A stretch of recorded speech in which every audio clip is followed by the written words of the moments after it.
Setelah gempa Selat Sunda dengan magnitudo 6,6 mengguncang Jakarta kemarin, Badan Meteorologi, Klimatologi, dan Geofisika (BMKG) memperingatkan potensi gempa besar dari patahan megatrust di Selat Sunda. Gempa itu bisa berkekuatan M8,7.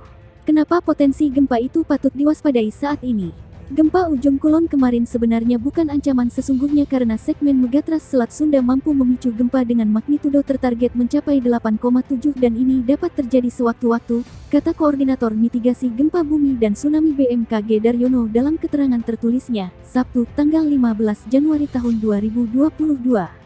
Meski ilmu pengetahuan belum mampu memprediksi secara persis kapan gempa itu terjadi, potensi itu ada. Indonesia harus siap dengan hal itu, karena patahan megatrust melintang di selatan Pulau Jawa termasuk dari pantai barat Sumatera hingga ke Nusa Tenggara Timur.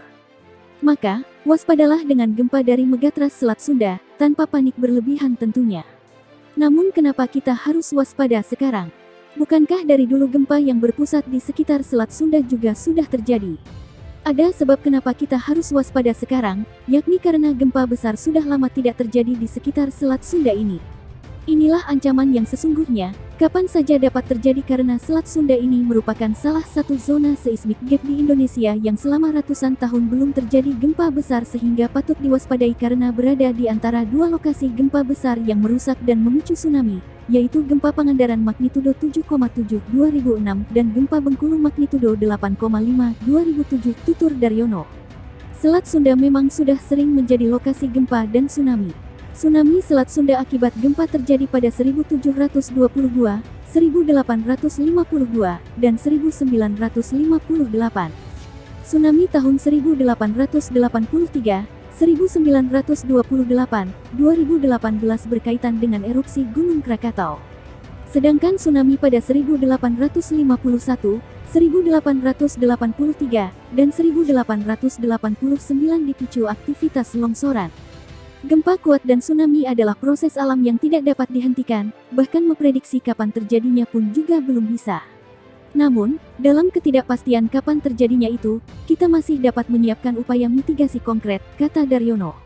Mitigasi konkret antara lain membangun bangunan tahan gempa, memodelkan bahaya gempa dan tsunami, kemudian menjadikan model ini sebagai acuan mitigasi, seperti perencanaan wilayah berbasis risiko gempa dan tsunami.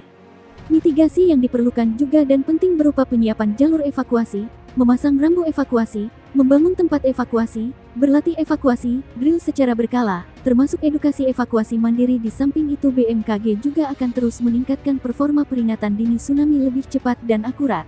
Gempa kemarin, yakni berkekuatan M6,6, juga merupakan gempa di area megatrust. Gempa kemarin termasuk gempa dangkal akibat patahan batuan lempeng Indo-Australia yang menunjam ke bawah Selat Sunda, Banten.